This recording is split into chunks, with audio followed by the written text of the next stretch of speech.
माता छिन्नमस्ता काली का एक बहुत ही विकराल स्वरूप है। हालांकि इन्हें जीवनदायिनी माना भी जाता है। छिन्नमस्ता देवी अपने मस्तक को ही अपने हाथों से काटकर अपने हाथों में धारण करती है। इस देवी की उत्पत्ति कैसे हुई और इनका स्वरूप ऐसा क्यों है, इससे जुड़ी एक बहुत ही दिलचस्प कथा है। आइए जानते हैं। मार्कंडेय पुराण और शिव पुराण के अनुसार जब देवी ने चंडी का रूप धरकर राक्षसों का संहार किया था, चारों ओर उनका जय घोषण होने लगा था, परंतु देवी की सहायक योगिनियां जया और विजया की खून की प्यास शांत नहीं हो पाई थी।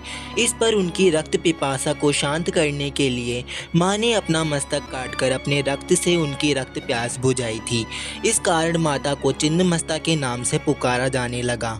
छिन्नमस्ता देवी को तंत्र शास्त्र में प्रचंड चंडिका और चिंतापूर्णी माता भी कहा जाता है। एक अन्य पौराणिक कथा के अनुसार एक बार माँ भगवती अपनी सहचरियों के संग मतलब अपनी सहेलियों के संग मंदाकिनी नदी में स्नान कर रही थी। उसी समय माता की सहेलियों को तीव्र गति से भूख लगने लगी और भूख की पीड़ा के चलते चलते उनका चेहरा मलिन पड़ गया।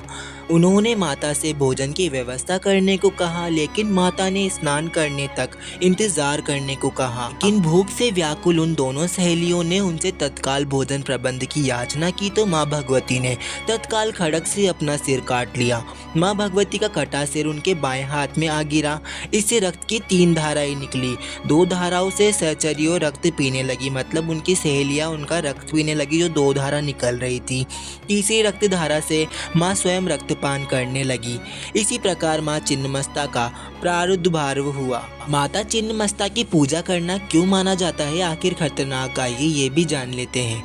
छिन्नमस्ता देवी एक प्रचंड डरावनी, भयंकर और उग्र रूप में विद्यमान है। देवी छिन्नमस्ता की आराधना जैन तथा बौद्ध धर्म में भी की जाती है तथा बौद्ध धर्म में देवी छिन्नमुंडा वज्रवराही के नाम से विख्यात है। छिन्नमस्ता देवी मृत्यु की प्रतीक स्वरूप है। देवी योग, शक्ति, इच्छाओं के नियंत्रण और यौन वासना के दमन की विशेषकर प्रतिनिधित्व करती है। छिन्नमस्ता देवी अपने मस्तक पर अपने ही खड़ग से काटकर अपने ही शरीर से पृथक करती है तथा अपने कटे हुए मस्तक को अपने ही हाथ में धारण कर उसका रक्त पीती है। देवी का यह स्वरूप अत्यंत ही भयानक तथा उग्र है और उनकी भयावह उग्र स्वरूप के कारण ही कई आम मंदिरों में या घरों में उनकी पूजा नहीं की जाती।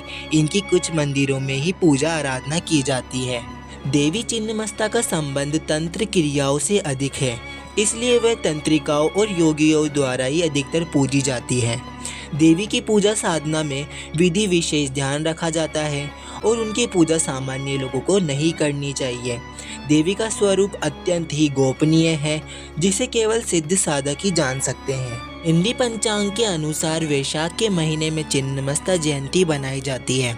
वही गुप्त नवरात्रि में भी माँ छिन्नमस्ता की पूजा उपासना की जाती है। सनातन शास्त्र में माँ को स्वसिद्धि पूर्ण करने वाली अधिष्ठात्री कहा जाता है।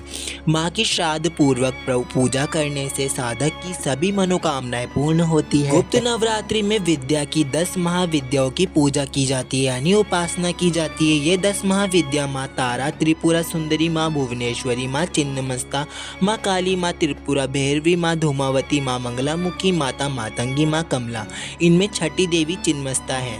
हिंदी पंचांग के अनुसार वैशाख महीने में छिन्नमस्ता जयंती मनाई जाती है। वही गुप्त नवरात्रि में माँ छिन्नमस्ता की पूजा उपासना की जाती है। सनातन शास्त्र में माँ को स्वसिद्धि पूर्ण करने वाली अधिशास्त्री कहा गया है। माँ की श्राद्ध पूर्वक पूजा करने से साधक सभी मनोकामनाएं पूर्ण कर पाता है। यदि आपको माता छिन्नमस्ता की पौराणिक कथा अच्छी लगी हो तो चैनल को सब्सक्राइब करो और लाइक करो और कमेंट करो। बोलो जय माँ छिन्नमस्ता की, बोलो जय माँ काली की। यदि आपको भगवान के मेकअप और पौराणिक कथाएं अच्छी लगती है तो इस चैनल को सब्सक्राइब कर लेना और पास ही बेल आइकन को प्रेस कर लेना, जिससे वीडियो की नोटिफिकेशन सबसे पहले आपको मिल सके। राधे राधे।